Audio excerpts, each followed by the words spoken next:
그날부터 전 죽은 사람이 되기로 했습니다. 숨을 쉬면서도 눈을 감은 채 가장 가까운 사람들의 본색을 지켜봤죠. 그리고 그들이 완전히 무너질 때까지 제 눈은 다시 뜨지 않을 겁니다. 구독 버튼을 눌러주세요. 금빛의 눈과 함께 감동적인 이야기를 들려드릴게요. 사연 시작합니다. 그날 아침 숨 쉬는 게 참 불편했어요. 가슴에 무언가 눌린 듯 답답했고 코엔 이상한 관이 꽂혀 있었죠. 의식이 또렷한데도 눈을 뜰 수 없다는 게 얼마나 괴로운 건지 그땐 정말 처음 알았어요. 심박수 안정적입니다. 산소 포화도 양호해요. 오늘도 상태 유지됐네요. 의료진이 제 주변을 조심스럽게 오가고 있었어요. 가느다란 손가락 하나 까딱할 수 없었지만 귀로는 전부 들렸어요. 하나도 빠짐없이요. 저는 재벌 그룹 JH의 회장이자 대한민국에서 꽤나 이름값 했던 사람입니다. 54년 인생, 숨 쉬듯 전투였고 자는 것보다 깨어있는 게 쉬웠던 사람이죠. 그런 제가 병상 위에 누워 혼수 상태 흉내를 내고 있었던 겁니다. 왜 그런 선택을 했냐고요? 어느 날부터였어요. 남편 태수 씨의 눈빛이 이상해졌거든요. 결혼한 지 8년 됐어요. 저보다 6살 어리고 처음 만났을 땐 너무 순수한 사람이었죠. 그가 가진 건 많지 않았지만 저를 바라보는 눈은 맑았어요. 적어도 저는 그렇게 믿었죠. 그런데 이상했어요. 최근엔 눈을 마주치면 시선이 미세하게 떨렸고 스킨십도 점점 기계적으로 변해갔어요. 사람 감정은 그 어떤 재무제표보다 정직하잖아요. 그래서 저는 결심했어요. 죽은 척 한번 해보자.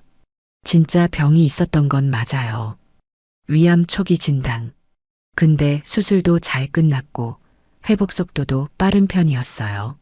하지만 저는 퇴원을 하지 않았어요. 의식이 없는 상태로 집중 치료 중이다. 수술 후 회복이 더딘 편이다. 경과를 지켜보며 병원에 머물 필요가 있다. 이런 식으로 병원엔 시나리오를 썼고 그걸 모두 협조해 준 건 제 비서 강미현 씨와 오래 알던 주치의 신 박사였어요. 그날부터 저는 관찰자가 됐어요. 눈을 감고 귀를 열고 제 남편이 어떻게 움직이는지 보기 시작했죠. 처음 며칠은 평온했어요. 아침마다 제 손을 잡고 진이야, 일어나줘라고 말하던 그 사람. 손등에 입맞춤도 하고 눈물도 훔치고 솔직히 속이 조금 울컥하기도 했어요. 아, 내가 오해한 건가? 그렇게 흔들리려던 찰나 병실 안으로 이상한 기척이 하나 들어왔어요. 그만 좀 오라고 했잖아. 여기 CCTV도 있고 간호사들도 있는데 왜 또 온 거야? 태수 씨 목소리였어요. 당황한 듯 다급하게 작아진 목소리. 아, 왜 나도 보고 싶단 말이야. 아직 안 죽었어? 진짜 뻔질나게 보러 오는 척 하느라 시간도 없단 말이야. 낯선 여자 목소리. 근데 웃고 있었어요. 그 웃음 너무 가볍고 너무 진심 같았어요. 그 순간 제 안에 있던 그 어떤 희망 같은 건 순식간에 깨져버렸어요. 그래, 내가 이걸 보려고 이 작전을 시작했지. 근데 이렇게 빨리 나올 줄은 몰랐네. 그날 이후 병실 안의 공기는 완전히 달라졌어요. 태수 씨는 점점 더 빈번하게 전화를 걸었고 가끔은 제가 들을 수 있다는 걸 잊은 사람처럼 그 여자한텐 안 남긴다는 식의 말을 내뱉었죠. 사람이 어떤 마음을 품고 있는지는 그 사람이 가장 약하다고 생각하는 존재 앞에서 드러나는 법이에요. 그리고 지금 그가 그렇게 여기는 건 바로 의식 없는 저였던 거고요.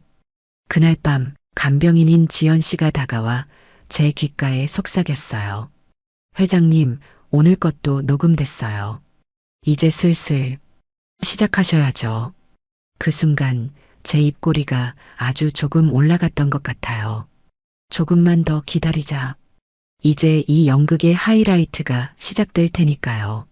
그날 이후 병실은 이상할 만큼 조용했어요. 태수 씨가 병문안을 왔다 가면 간병인 지연 씨가 기록하던 메모가 늘어나기 시작했고 강비서 미연 씨는 더 이상 웃지 않았죠. 사람들이 조용해질 때는 그 조용함이 거짓말을 품고 있을 때예요. 그날 오후엔 병실로 누군가 찾아왔어요. 강미연 비서님, 태수님께서 회장님 유언장 관련해서 상담 요청하셨습니다. 병원 관계자도 아닌 중소 로펌 변호사였죠. 그 사람이 남기고 간 서류 봉투 안에는 유언장 수정 요청서라는 단어가 아주 또렷하게 박혀 있었어요. 자세히 보니 내용은 이랬어요.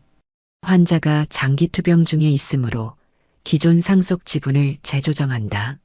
법률상 남편인 권태수에게 그룹 주식 전량을 이관한다. 기존 친족 및 재단에 대한 상속은 포기한다. 이건 그냥 바람 피운 정도가 아니었어요. 이건 명백한 계획된 약탈이었죠. 저는 태수 씨가 내연녀와 주고받는 은밀한 대화를 매일 들으면서도 애써 침착해지려 했어요. 하지만 이 문서를 보고 나서야 확신이 들었죠. 이 사람 날 없애고 싶어 하는구나. 며칠 후 태수 씨는 병실에서 비서 미연 씨와 단둘이 있을 때 조심스레 말을 꺼냈어요.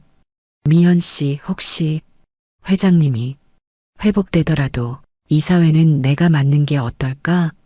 요즘 회장님도 피곤해 하시고 이제 내 역할이 좀 커질 때가 되지 않았나 싶어서 그 말 저는 들었어요. 눈을 감고 있었지만 귀는 또렷했으니까요. 미연 씨는 말없이 고개만 끄덕였어요. 사람 좋게 웃는 표정으로요. 하지만 그 손엔 서류 위에 작은 녹음기가 켜져 있었죠. 저녁이 되자 병실에 낯선 여자의 향기가 번졌어요. 화장품 냄새와 꽃향기가 섞인 자극적인 향. 그리고 익숙한 하이힐 소리. 자기야, 오늘은 내가 도시락 싸왔어. 간병인 아줌마 눈치 보이긴 한데 뭐 어때? 당신 부인이 눈도 못 뜨고 누워있는데 뭐. 그 여자의 목소리. 며칠 전 병실 문 앞에서 들었던 그 여자. 소영이라는 이름까지 미연 씨가 추적해 놓은 상태였죠. 그녀는 제 옆 침대에 앉아서 아주 대놓고 도시락을 꺼내 먹기 시작했어요. 아, 이 병원은 공기도 왜 이렇게 무겁냐? 아, 맞다. 이따 5시에 결혼식장 계약하러 가는 거 잊지 마. 이제 슬슬 정리할 건 정리해야지. 그 말, 결혼식장. 그 순간 피가 거꾸로 솟는 느낌이었어요. 단순히 상속이 목적이 아니라 아예 제가 사라지기를 바라는 사람이란 뜻이었죠. 결혼 계약이라니 이 사람은 지금 제가 정말로 죽을 거라고 확신하고 있었던 거예요. 아니면 이미 그렇게 될 시나리오를 짜놓았다는 걸지도 모르죠. 다음 날 간병인 지연 씨가 조용히 속삭였어요. 회장님, 남편분께서 이혼 소송도 준비 중이래요. 의식 회복이 없다는 전제하에 유책 사유로 서류 올린대요. 이제 슬슬 날카로워지기 시작했어요. 지연 씨 손엔 USB가 하나 들려 있었어요. 안에는 태수 씨가 비서에게 한 말, 소영과 병실에서 나눈 대화, 법무팀과 통화한 녹음까지 고스란히 담겨 있었죠. 이제 증거는 충분했어요. 하지만 저는 기다리기로 했어요.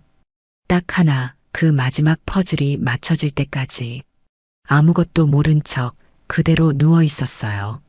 마치 진짜 죽어가는 사람처럼. 그리고 그 사람은 그 틈 사이로 점점 더 본색을 드러내기 시작했죠. 그가 몰랐던 건 이 모든 병실 안의 대화가 누군가의 손에 의해 실시간으로 전송되고 있었다는 거예요. 그리고 그게 자기 아내 본인이었다는 사실은 아직 꿈에도 모르고 있었겠죠. 제가 병원 침대에 누워있는 사이 제 이름으로 된 유산은 말 그대로 수술대 위에 올려져 있었어요. JH그룹 지분 37%, 개인 명의의 부동산 자산 9건, 재단 및 문화사업 관련 현금 예금 수십억. 그리고 제가 살아있는 동안은 절대 넘길 수 없었던 상속권한 문서. 태수 씨는 그걸 노리고 있었던 거예요. 내가 죽기만을 기다리면서 형님, 그 서류 좀 다시 정리해 주시면 좋겠습니다. 아직 회장님 상태가 완전하게 확정된 건 아니라서. 법무팀장 이 과장이 그렇게 말하자 태수 씨는 슬쩍 눈을 흘겼어요. 이 과장, 당신 지금 뭘 걱정하는 거야? 내가 내 아내 자산 정리하겠다는데 뭐가 문제야? 그게 상속 구도상 회장님이 유 원장을 직접 갱신하시지 않으면 그럼 만들어야지. 유 원장을.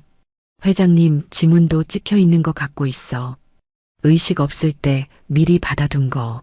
순간 병실 옆 CCTV 사각지대 쪽에서 비서 미연 씨의 손이 잠깐 움직였어요.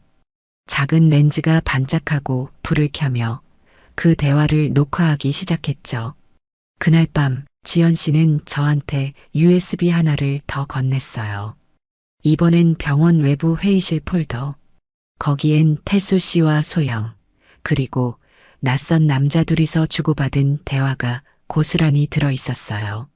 자기야, 이사회는 언제 정리되는 거야? 유 원장 정리되면 끝나.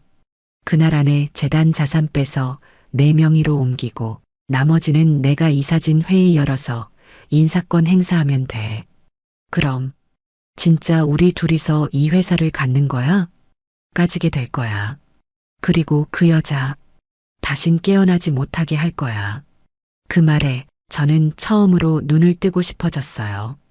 그 사람 눈을 마주보며 그 입으로 그런 말을 했던 당신의 얼굴이 어떤 표정인지 직접 보고 싶었거든요. 하지만 아직은 아니었어요. 더 들어야 했거든요. 그 사람 입에서 어떤 진심이 튀어나오는지, 그 속이 얼마나 썩어 있었는지 확실히 알고 싶었어요. 며칠 후 그 사람은 제 병실 침대 옆에서 또다시 의외의 행동을 했어요. 이번엔 노트를 꺼냈어요. 그 안엔 그가 제 유언장이라며 쓴 것들이 적혀 있었죠. 본인은 본인의 의지로 남편 권태수에게 그룹 경영권 및 지분을 전량 상속하며 이 결정을 본인 사후 누구도 번복할 수 없음을 명시한다. 그리고 맨 아래 제가 수술 직전 지문 찍었던 부분을 오려붙인 흔적이 있었어요. 그걸 증거랍시고 갖다 쓸 생각이었던 거예요. 태수 씨는 그걸 미연 씨에게 내밀며 말했어요. 혹시 회장님이 끝내 돌아오지 못하시면 이거 언론 쪽에도 조금씩 흘려주세요.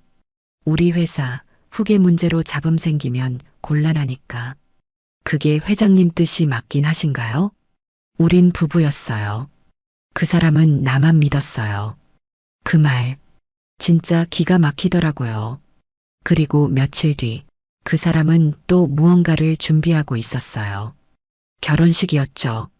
소영과 함께 웨딩샵에 들렀다는 소문이 돌기 시작했고 예약된 호텔, 식장, 드레스샵, 심지어 사회자까지 잡혀 있었어요.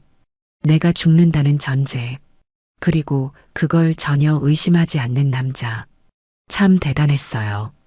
사랑이란 이름으로 그 많은 시간을 함께 했는데 이 사람은 결국 내 인생 전체를 훔치려고 하고 있었던 거예요. 저는 결심했어요. 이쯤이면 됐다. 내가 준비한 무대, 이제 막 조명이 켜지기 시작하니까요.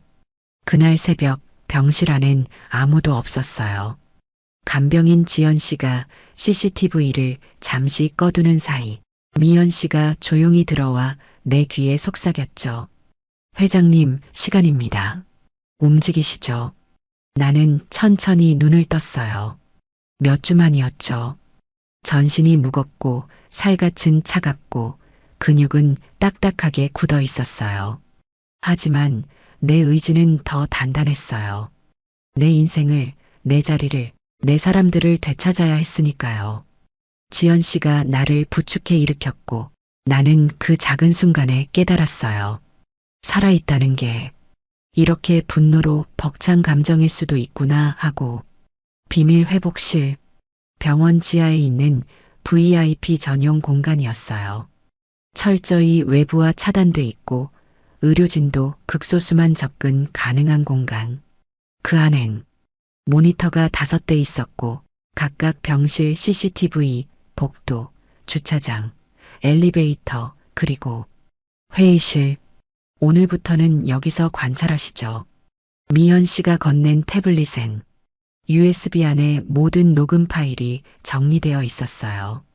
태수 씨가 한 말, 소영이 내 침대 옆에서 했던 말, 그리고 내가 눈을 감은 채 들었던 모든 비수가 파일 이름으로 저장돼 있었죠.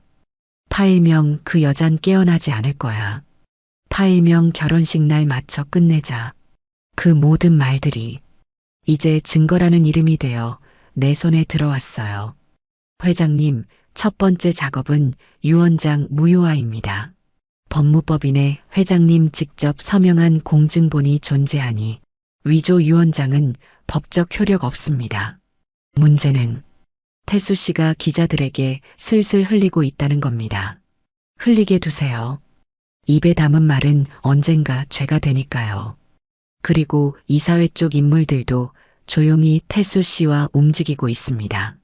회장님이 사망 처리될 경우를 대비해 그룹 경영권을 분할한다는 안건이 조율 중입니다. 그 회의 날짜 잡혔나요? 일주일 뒤입니다. 그 전에 공개할 준비하셔야 합니다. 나는 말없이 창밖을 바라봤어요. 멀리선 누군가가 휠체어를 끌고 가고 있었죠. 햇빛이 그 등을 환하게 비추고 있었는데 그게 꼭 내 다음 모습을 보여주는 것 같았어요. 혼자 걷진 못하지만 누구보다 똑바로 설 수 있는 사람. 그게 바로 나였어요. 며칠 뒤 미연 씨는 조용히 내게 새로운 소식을 전해왔어요. 결혼식장 예약 확정됐습니다. 호텔 그랜드 17층 루비홀. 태수 씨와 소영 씨 다음 주 토요일 오후 3시.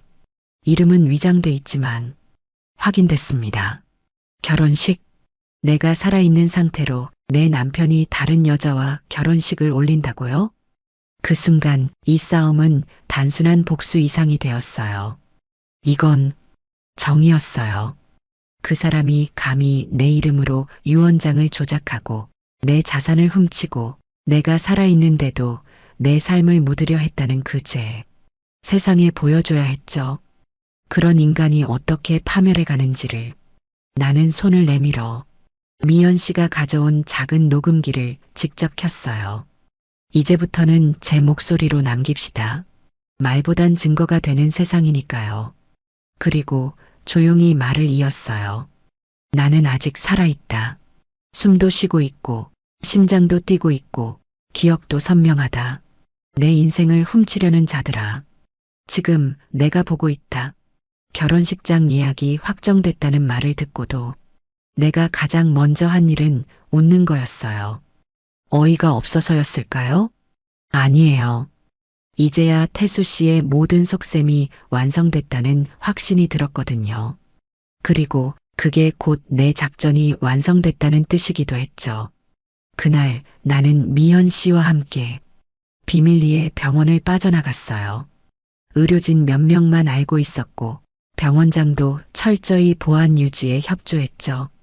차량은 특수 제작된 뒷좌석 휠체어 전용 SUV, 선글라스, 모자, 그리고 목까지 올라오는 보호 마스크까지 착용했죠. 나는 아직 이 세상에 없는 사람이어야 했으니까요. 처음 도착한 곳은 JH그룹 본사 42층 회의실.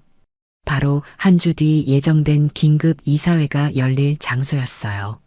벽엔 그룹 창립 이래 역대 회장들의 사진이 걸려 있었고 그중 맨 마지막 사진 아래 아직은 빈 이름표가 달려 있었죠. 이름 안 붙이신 이유 혹시 아세요? 미연 씨가 물었을 때 나는 천천히 고개를 끄덕였어요. 태수는 이걸 자기 걸로 만들고 싶었을 거야. 그 자리 자기 얼굴로 채우고 싶었겠지. 그리고 나는 그 벽을 바라보며 한참을 서 있었어요. 그날만큼은 내 다리도 어깨도 그 어떤 지지대보다도 단단했거든요.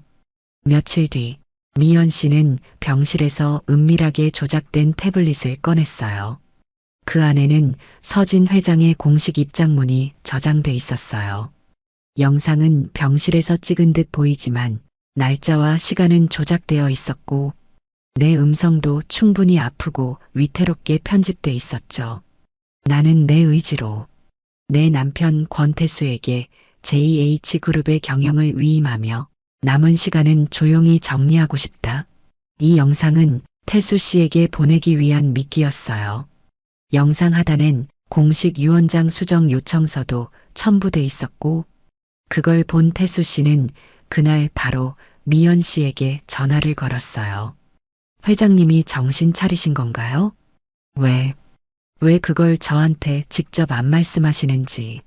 그래도 너무 감사합니다. 이 은혜는 잊지 않겠습니다. 연기 참 잘하더라고요. 마치 죄책감에 눈물이 맺힌 사람처럼. 그 영상은 단순한 작별이 아니었어요.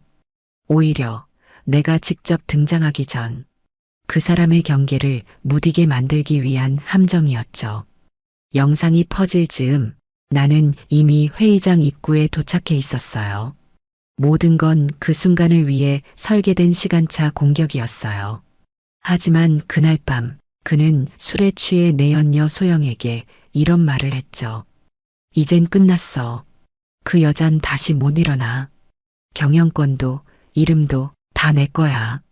그 목소리, 그 확신, 그 단어 선택 하나하나가 이제 태수 씨 인생의 증거가 될 줄 그는 정말 몰랐을 거예요.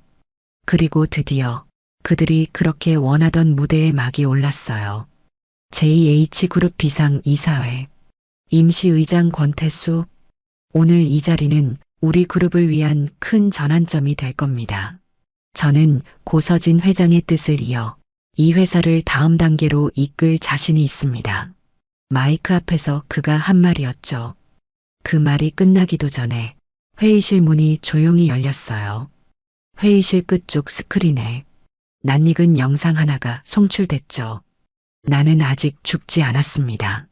그 순간 회의장 안의 모든 고개가 돌아갔고 태수 씨의 얼굴은 그 어떤 공포 영화보다도 창백해졌어요.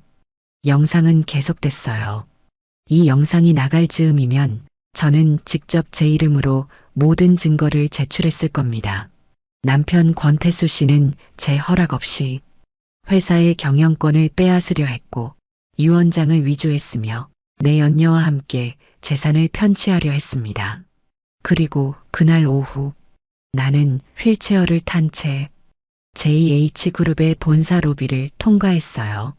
기자들이 몰려들었고 카메라 플래시가 쏟아졌고 수십 개의 마이크가 내 입 앞에 들이밀어졌어요. 회장님, 살아계셨던 건가요? 남편분의 반응 알고 계셨나요? 이건 연극이었습니까? 나는 웃지 않았어요. 그저 한마디만 조용히 뱉었죠. 이 모든 건 그들이 만든 무대였습니다. 저는 박수를 치러 온 거고요. 토요일 오후 2시 55분 서울 한복판의 특급 호텔 그랜드 17층 루비오 라프는 시끌시끌했어요. 하객들 사이엔 셀럽도 있었고 언론 관계자들도 여기저기 서성이더군요. 공식적인 청첩장은 돌리지 않았지만 대기업 JH그룹 관계자 프라이빗 웨딩이라는 소문만으로 결혼식장은 이미 뜨거운 취재 대상이 되어 있었어요. 그 주인공, 당연히 내 남편이었죠. 그리고 신부는 내가 침대에 누워있을 때 내 손을 밀어내며 웃던 여자. 그 시간 나는 호텔 지하 주차장에서 미연 씨와 함께 휠체어에 몸을 실었어요. 선글라스를 쓰고 단정한 정장을 입고 진주 귀걸이를 한 채. 회장님, 괜찮으시겠어요? 지금 들어가셔도 괜찮아요. 이 자리는 내가 끝내야 할 곳이에요. 엘리베이터를 타고 올라가는 동안 내 심장은 조용히 그러나 강하게 뛰고 있었어요. 문이 딩소리와 함께 열렸고 나는 휠체어를 밀고 천천히 식장 안으로 들어갔어요. 결혼식장은 이미 시작 직전이었어요. 드레스 입은 소영은 거울 앞에서 립스틱을 바르고 있었고 태수 씨는 턱시도를 입고 친한 하객들과 웃으며 얘기를 나누고 있었죠. 태수 씨, 오늘 진짜 멋지네요. 진짜 대단하십니다. JH그룹 회장이 되시고 결혼도 하고 영화 같은 인생 아닙니까? 그 사람은 웃었어요. 그 순간까지도 자신의 인생이 절정에 있다고 믿고 있었겠죠. 그때였어요. 식장 입구 쪽에서 기자 하나가 무전기를 들고 뛰어들어왔죠. 왔습니다. 그분이 직접 오셨습니다. 그리고 조명이 살짝 깜빡이더니 식장 스크린에 영상 하나가 재생되기 시작했어요. 화면 속 휠체어에 앉은 한 여자가 등장했어요. 숨이 조금 가쁘고 목소리는 낮지만 눈빛은 선명했죠. 권태수 씨, 그리고 소영 씨, 오늘 같은 날 제가 빠질 수 없겠죠? 사람들이 웅성거렸고 누군가는 믿지 못한 얼굴로 스크린을 바라봤어요. 그 순간 식장 문이 열렸고 나를 실은 휠체어가 조용히 천장을 향해 앞으로 이동했어요. 카메라 셔터 소리가 폭죽처럼 터졌고 사람들 사이가 갈라졌어요.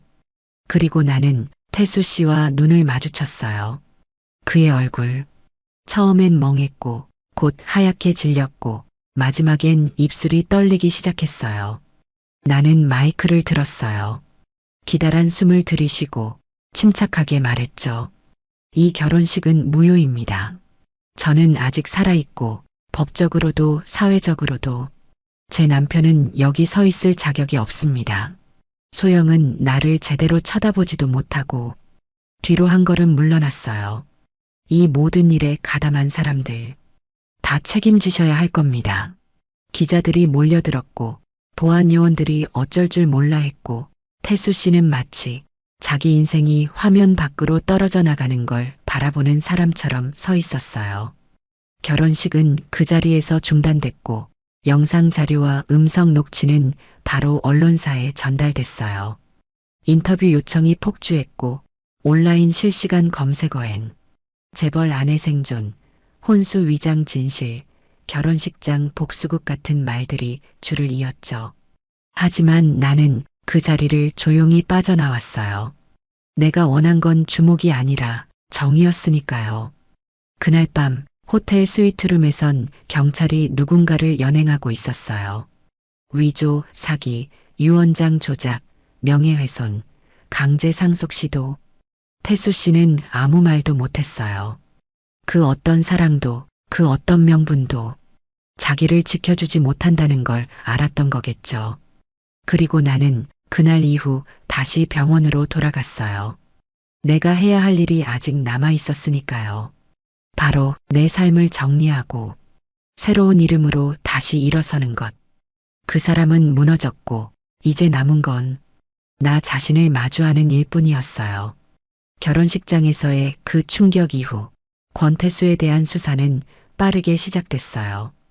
위조문서 작성, 재산 편취 공모, 유언장 조작, 명예훼손 등 5가지 혐의가 적용되었고 언론은 연일 재벌가의 몰락이라는 제목으로 그를 조명했죠. 법원은 1심에서 그에게 징역 6년을 선고했고 상속권과 경영권은 모두 박탈됐어요. 세상은 그를 빠르게 잊었고 포털에서 그의 이름이 사라지는 데엔 단 3일이면 충분했죠. 그렇게 그는 조용히 그리고 철저히 사라졌어요. 결혼식 이후 며칠 동안 나는 단 한 발자국도 병실 밖으로 나가지 않았어요. 이제 더 이상 숨을 필요는 없었지만 내 마음엔 아직 정리되지 않은 무언가가 남아 있었거든요. 태수 씨는 경찰 조사 후 바로 구속됐어요. 언론 보도로는 위조문서 사용과 사기, 유언장 위조, 내연녀와의 재산 횡령 공모까지 5가지 혐의가 적용됐다고 하더군요. 그 사람은 내가 준 사랑이 아니라 내가 쥐고 있던 권력을 사랑했던 거였죠. 나는 그제야 진짜로 그 사람을 떠나보낼 수 있었어요. 며칠 후 비서 미연 씨가 병실로 들어왔어요. 손엔 작은 서류 가방이 들려 있었고 안에는 오래된 노트와 공증 서류가 차곡차곡 담겨 있었어요. 회장님, 이건 작년 이맘때 회장님께서 남겨달라고 하셨던 자료입니다. 혹시 기억하시겠어요? 내가 진짜 죽기 전에 이 모든 걸 어떻게 정리하고 싶은지 적어보겠다고 했던. 나는 그 노트를 펼쳤어요. 내 손글씨가 가득한 그 노트엔 이렇게 적혀 있었죠. 나는 더는 회사와 권력의 중심에 서고 싶지 않다. 누군가의 아내로서가 아니라, 누군가의 회장으로서가 아니라, 그냥 내 이름 하나로 살아가고 싶다. 한 장, 한 장 넘길수록 나는 그동안 너무 많은 걸 쥐고 살았다는 걸 깨달았어요. 사람에겐 남기고 갈 게 있어야 하는데 나는 너무 오래 모든 걸 붙들고 살았던 거죠. 그날 밤 나는 병원 옥상에 올라갔어요. 휠체어에 앉아 밤하늘을 올려다봤죠. 한참을 그렇게 있다가 작은 상자를 하나 꺼냈어요. 안엔 결혼 반지 한 쌍이 있었고 아주 오래전 우리 둘이 처음 함께 찍었던 사진 한 장이 들어 있었어요. 웃고 있었더군요. 그 사람도 나도 그땐 정말 사랑이라고 믿었으니까요. 며칠 후 법무팀이 내 뜻에 따라 모든 유산 정리를 마쳤어요. JH그룹의 운영은 재단 이사장에게 넘겨졌고 내가 가진 주식 일부는 청년 창업 지원 기금과 의료복지재단에 기부됐어요. 내 이름은 더 이상 회장 명단에 남아있지 않아요. 하지만 그게 이상하게도 편했어요. 마지막으로 나는 짧은 영상 하나를 남겼어요. 카메라 앞에 앉아 긴 머리를 정갈하게 묶고 차분한 목소리로 말했죠. 내가 겪은 이 모든 일은 누군가에겐 한편의 이야기일지도 모르겠네요. 하지만 저에겐 살아있는 날들 전체였습니다. 사랑한다고 믿었던 사람, 믿어야만 했던 관계, 그 끝에서 제가 발견한 건 제 자신이었습니다. 그 사람은 사라졌지만 저는 다시 살아났습니다. 이후 나는 병원장과 조용히 작별 인사를 나눴어요. 회복은 이미 끝났고 이제 그 병실에 더 이상 숨을 이유도 없었으니까요.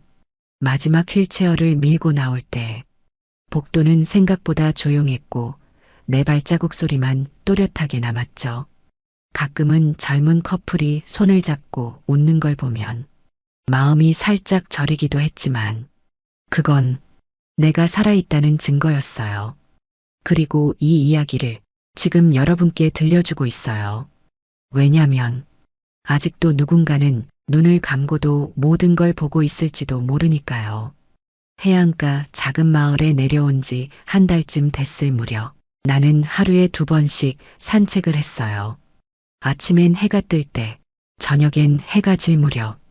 그 조용한 풍경 속에서 나는 매일같이 내가 누군가라는 질문을 스스로에게 던졌죠.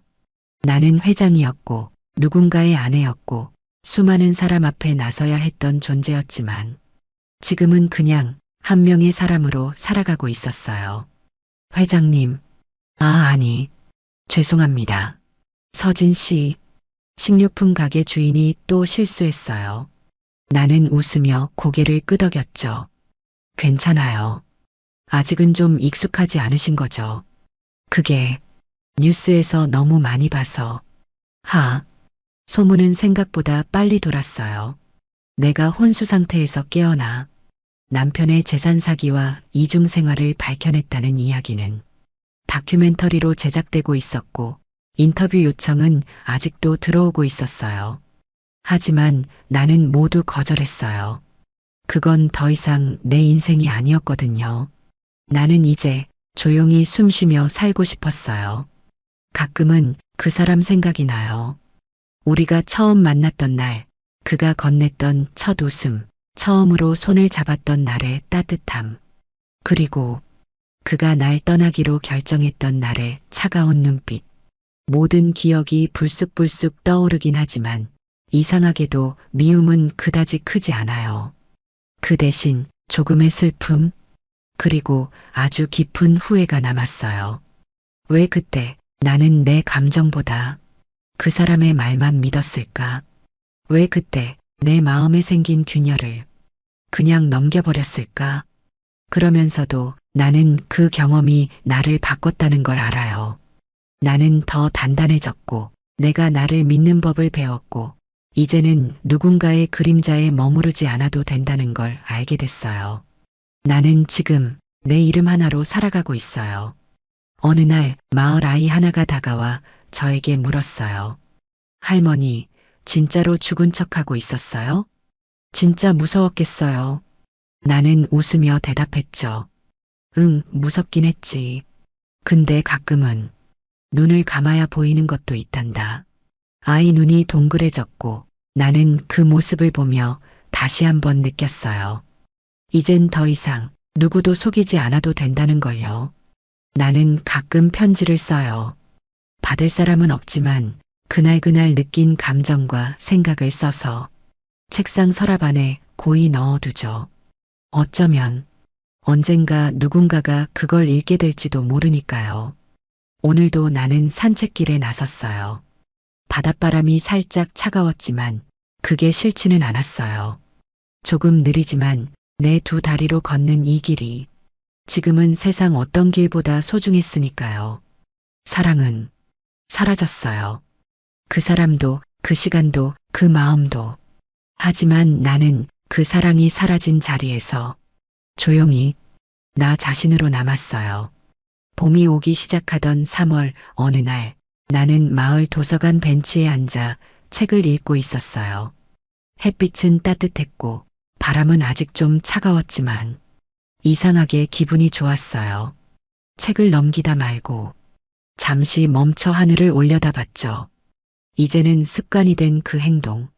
내가 살아있다는 걸 가장 먼저 실감하는 순간이었거든요. 그날 오후 마을 신문 한 구석에 작은 기사가 실렸어요.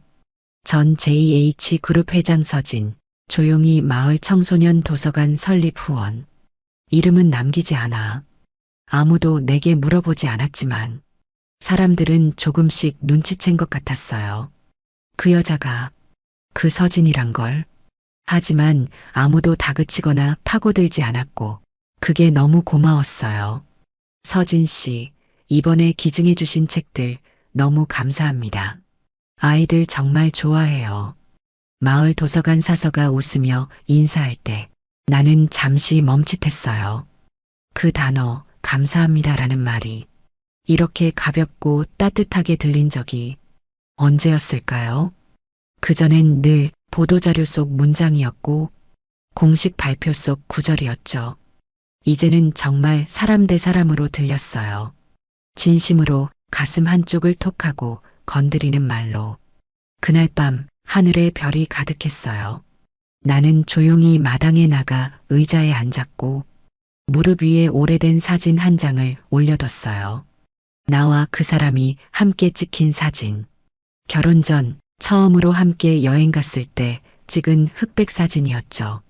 사진 속의 우리는 그 누구보다 행복해 보였어요. 그땐 그랬거든요. 진심이었고 순수했고 나는 그 사람이 나를 사랑한다고 믿었어요. 하지만 지금은 달라요.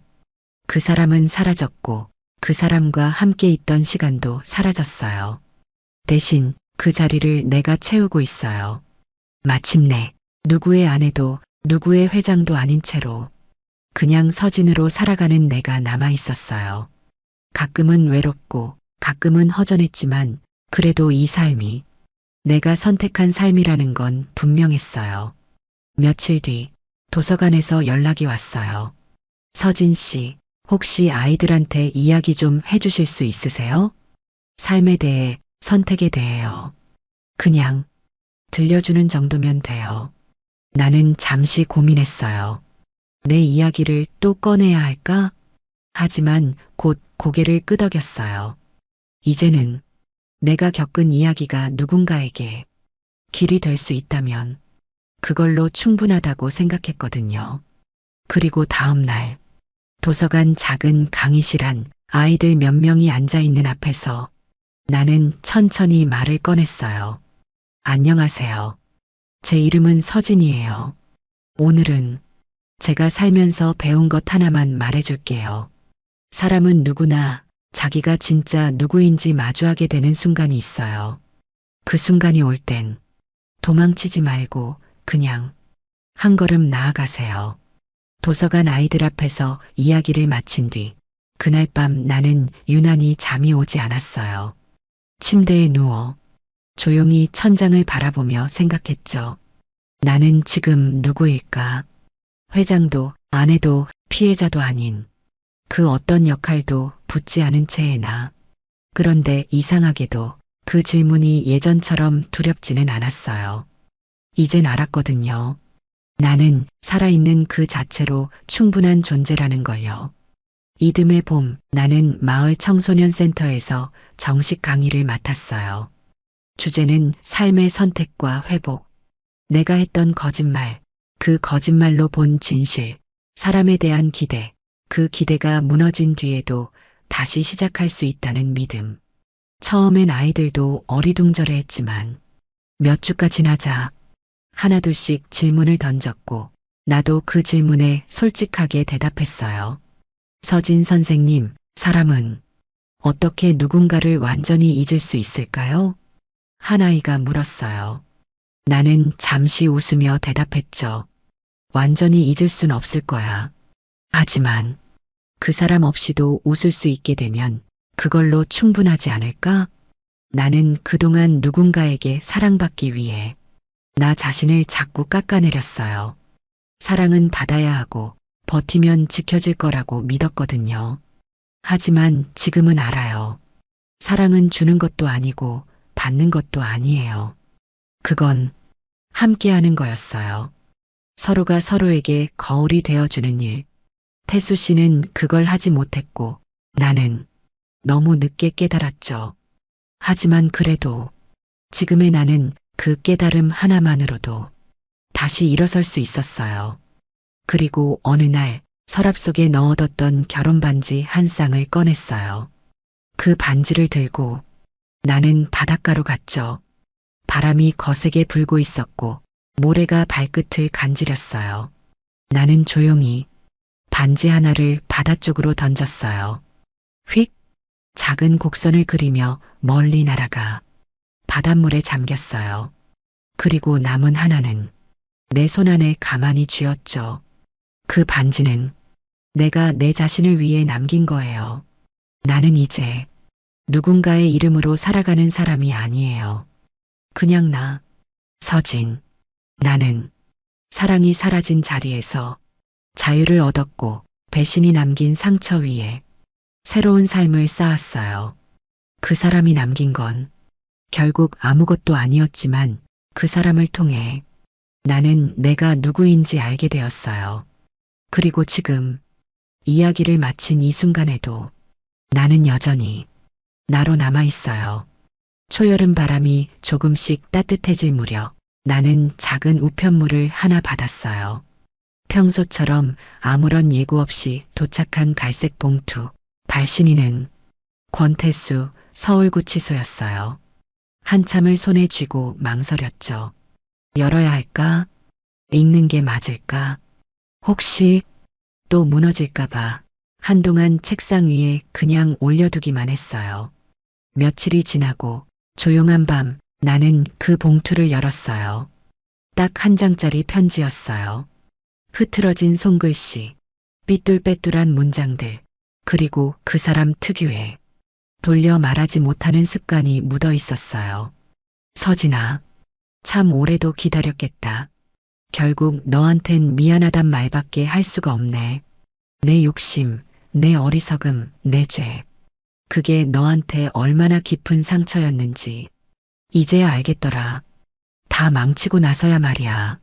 하지만 한 가지는 믿어줬으면 좋겠어. 처음 널 사랑했던 건 진심이었다는 거. 나는 그 한 줄에서 그 사람의 모든 시간이 스쳐 지나가는 걸 느꼈어요. 처음엔 분노가 밀려왔어요. 지금 와서 그게 무슨 의미냐고.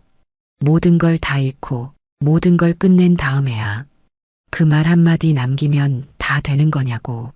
하지만 이상하게도 눈물이 났어요. 그 사람이 아니라 그 말 때문도 아니고 그 한 문장으로 과거가 되돌아오지도 않지만 그 사람은 이제 그 말 한마디밖에 할 수 없는 자리에 있다는 걸 알고 있었기 때문이죠. 나는 그 편지를 다시 접어 책상 서랍 깊숙이 넣었어요. 그리고 다음 날 아침 구치소로부터 한 통의 접견 요청이 도착했죠. 권태수 본인 접견 희망. 직계 가족 외에는 첫 요청. 내용은 미공개. 긴급성 없음. 나는 그 문서를 한참 동안 바라봤어요. 마음속에서 뭔가 갈라지는 소리가 났고 그 틈으로 혼란과 망설임이 밀려들었죠. 하지만 나는 접견을 하지 않기로 했어요. 더는 말로 확인하고 싶지 않았어요. 나는 그 사람을 기억할 마지막 장면을 그날 결혼식장에 멈춰두기로 했거든요. 며칠 후 나는 작은 바닷가 벤치에 앉아 노트를 꺼냈어요. 하얀 페이지에 조용히 이렇게 적었죠. 나는 아직 흔들린다. 하지만 그 흔들림이 내가 살아있다는 증거라면 오늘도 괜찮다. 그날 이후로 그 편지는 다시 꺼내지 않았어요. 하지만 이상하게도 마음 한켠이 조금은 정리된 것 같았어요. 그 사람을 용서한 건 아니에요. 하지만 그 사람이 나를 용서해달라고 한 것도 아니라는 걸 알게 됐거든요. 그냥 서로가 살아온 시간만큼 남은 상처를 각자의 방식으로 안고 살아가야 한다는 것. 그게 인생이겠죠. 그날은 평범한 날이었어요.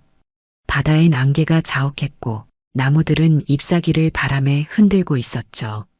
그런 평범한 날이 가장 큰 결심을 하게 만들어요. 나는 조용히 옷장을 열고 서울에 갈 준비를 했어요. 그날은 재단의 초청 강연이 있는 날이었거든요. 재단은 내가 이름을 내걸지 않은 채 설립했던 곳, 그리고 지금은 수많은 청년 창업가와 생활 취약계층 지원을 돕는 단체로 자랐죠. 서진 이사님, 오늘은 꼭 좀 와주시면 좋겠어요. 수혜자 중 몇 분이 직접 고맙다는 인사도 드리고 싶다고 하셔서 몇 번이고 고사했지만 이번만큼은 나도 내가 남긴 일의 마지막 조각을 마주해보고 싶었어요. 서울행 기차를 타고 창밖을 바라봤어요. 수많은 풍경이 지나가고 그 풍경 속에 예전에 내가 겹쳐 보였어요. 아등바등 살던 그 시간, 숨 쉴 틈 없이 누군가를 믿고 또 믿음을 놓치고 다시 살아내기 위해 발버둥쳤던 날들. 그 모든 게 지금의 이 조용한 여정으로 이어지고 있다는 걸 알 수 있었죠. 재단 로비는 따뜻했어요.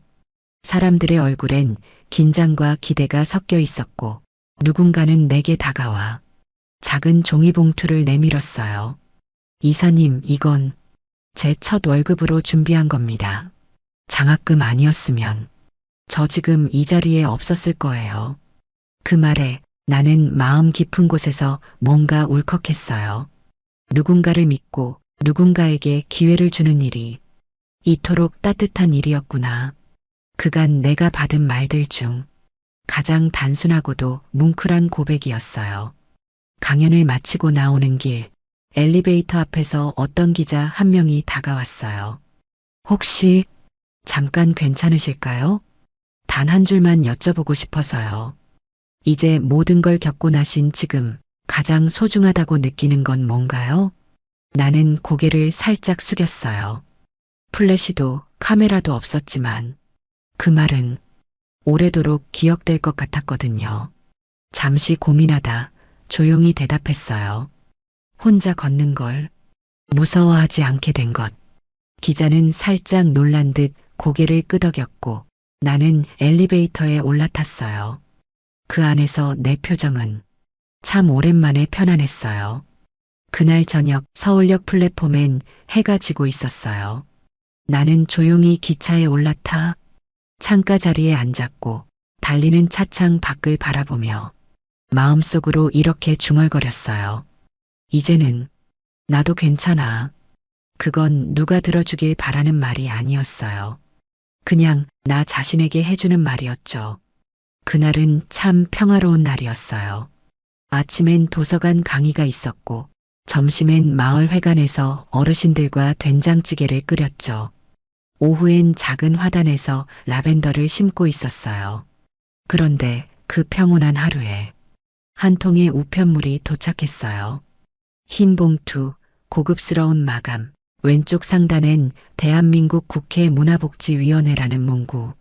나는 고개를 갸웃했어요. 국회? 문화복지? 봉투를 조심스레 열자 안에는 한 장짜리 편지와 인쇄된 행사 초청장이 들어 있었죠. 전 JH그룹 회장이자 사회복지 발전에 기여한 서진님께 본위원회는 귀하의 진심 어린 기부와 조용한 실천에 감사를 표하며 시민 공로상 수여와 함께 특별 좌담회 연사로 모시고자 합니다. 많은 이들이 당신의 이야기를 듣고 싶어 합니다.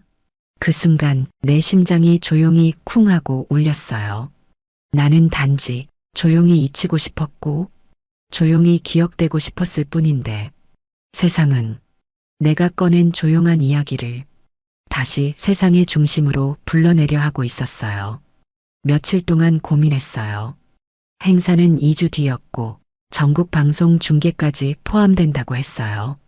게다가 좌담회에는 사회적 기업 대표, 청년 창업가, 그리고 한 명의 심리학자까지 함께한다고 적혀 있었죠. 미연 씨에게 전화해 조언을 구했어요. 나 이 자리에 나가야 할까? 그녀는 조용히 대답했어요.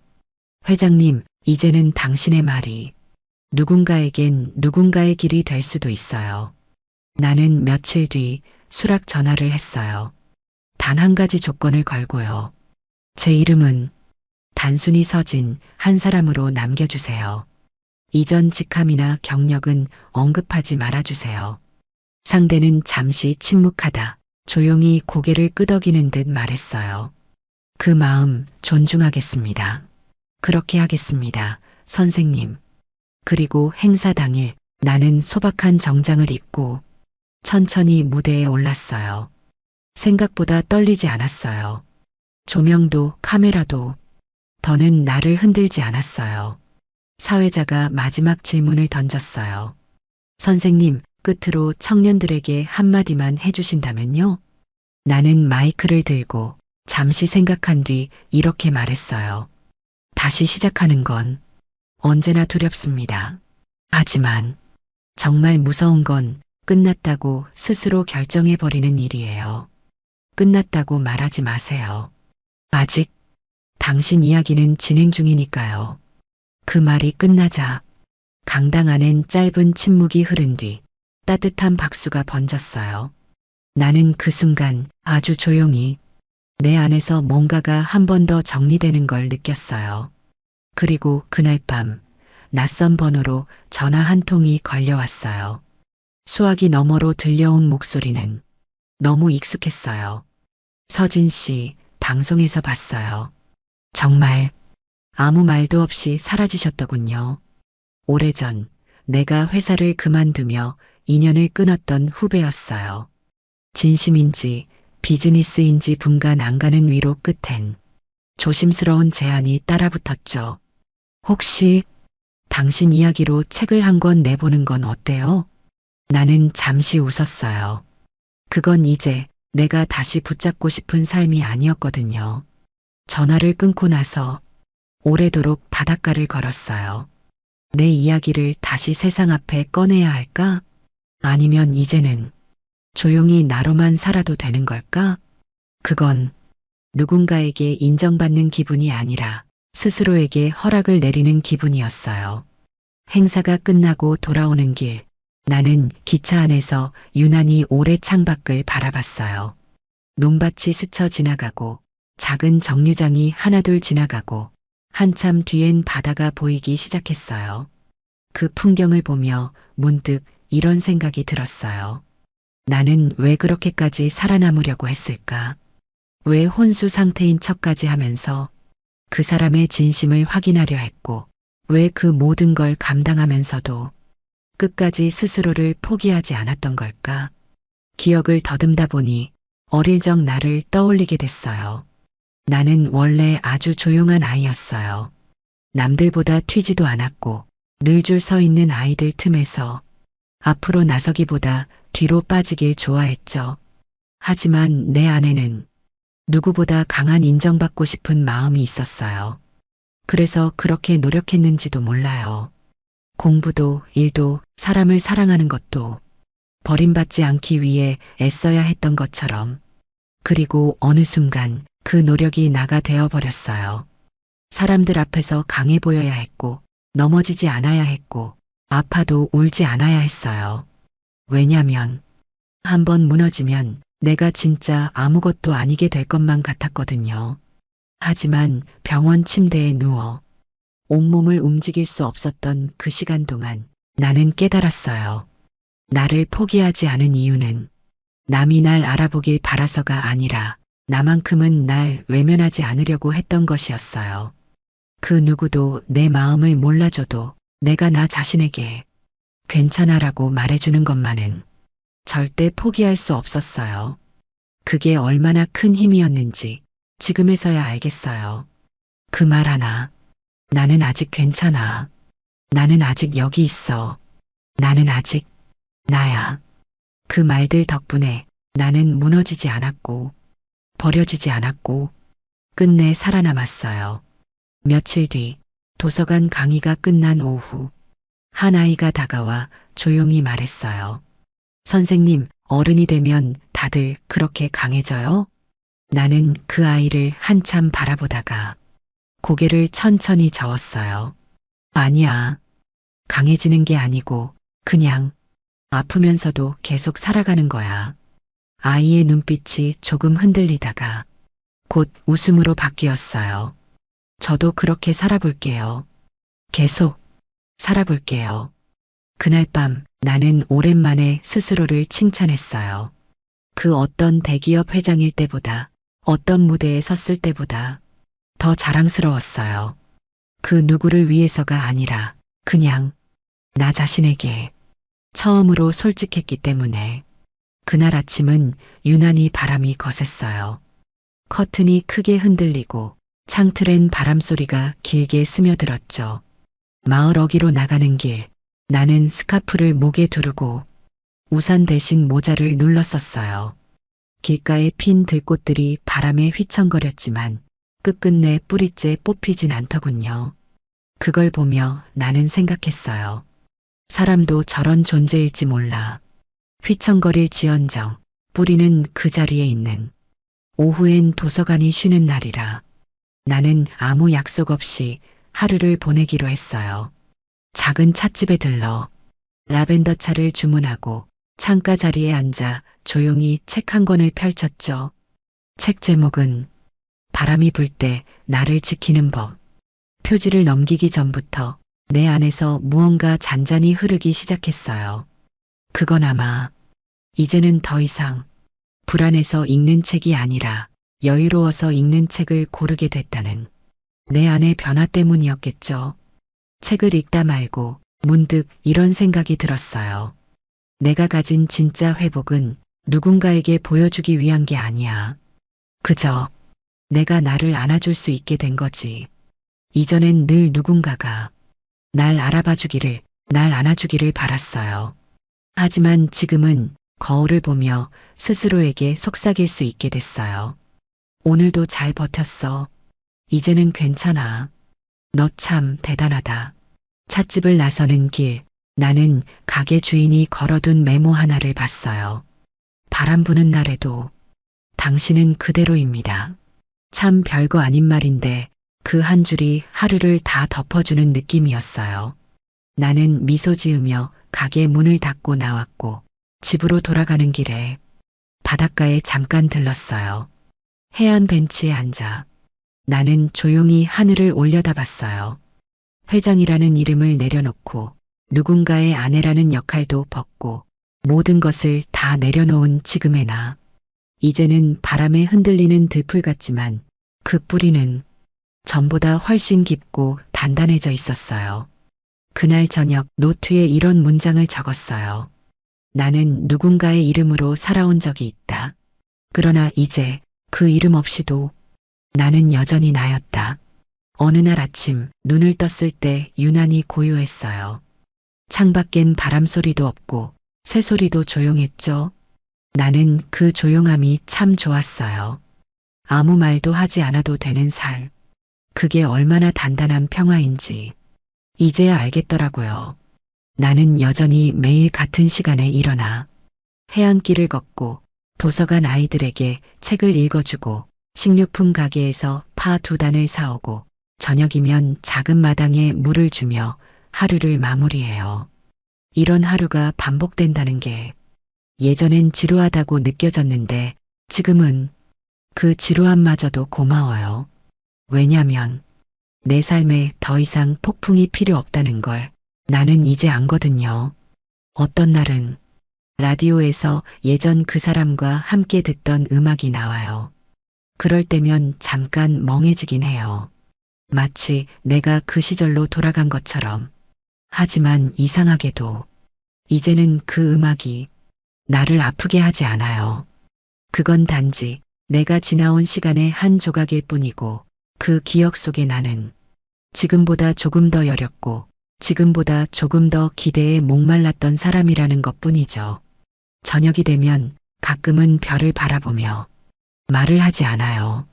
그저 고개만 들고 그 고요한 하늘을 가만히 바라보죠. 이젠 더 이상 누군가에게 무언가를 설명하지 않아도 되고 무엇을 해명할 필요도 없고 그저 살아있다는 것 자체가 충분한 말이 되어주는 삶이에요. 가끔 도서관 아이들 중 누군가는 이렇게 묻곤 해요. 선생님, 이제 진짜 행복하세요? 나는 대답 대신 아이 얼굴을 한참 바라봐요. 그러곤 그냥 웃어줘요. 진짜 행복이란 게 말로 설명되는 게 아니라는 걸 이제는 알거든요. 어느 날 나는 바닷가에 앉아 이렇게 적었어요. 나를 아프게 했던 사람도, 나를 다시 일으킨 사람도 결국은 나였다. 그리고 마지막으로 이 모든 이야기를 내 마음속에 조용히 묻으며 이 한 줄을 노트 맨 끝에 적었어요. 이제야 나로 살아가는 게 조금 익숙해졌다. 지금 이 이야기를 들려드릴 수 있어 참 고마워요. 긴 이야기를 함께 들어주신 여러분께 제가 마지막으로 드릴 말은 아주 단순합니다. 살아가는 동안 한 번쯤은 스스로를 위해 조용히 멈춰서세요. 그리고 아무 말도 하지 않아도 되는 그 평화 속에서 당신이 누구였는지 조용히 기억해 보세요. 구독 버튼과 댓글로 여러분의 감동을 나눠주세요. 우리의 이야기는 지금부터 시작입니다.